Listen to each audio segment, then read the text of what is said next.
Opposite డైరెక్షన్లో వెళ్ళిన penguin ఎక్కడికి వెళ్ళిందో తెలుసా? మరి ఎక్కడికో కాదండి, మన కూకట్పల్లిలో ఉన్న రిచ్ దాగా ఫ్యాషన్స్కి వచ్చేసింది. ఇక్కడ ఉన్న కలెక్షన్లు చూస్తే ఎక్కడి నుంచైనా రావాల్సిందే.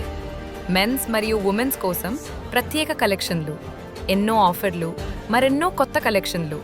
మీరు కూడా ఇప్పుడే పెంగ్విన్లా ఆపోజిట్ డైరెక్షన్ వచ్చి పూర్తి షాపింగ్ చేసేయండి. ఈ రోజే మమ్మల్ని విజిట్ చేయండి. అడ్రస్ ఇంకెందుకు ఆలస్యం, వచ్చేయండి, షాపింగ్ మొదలు పెట్టండి.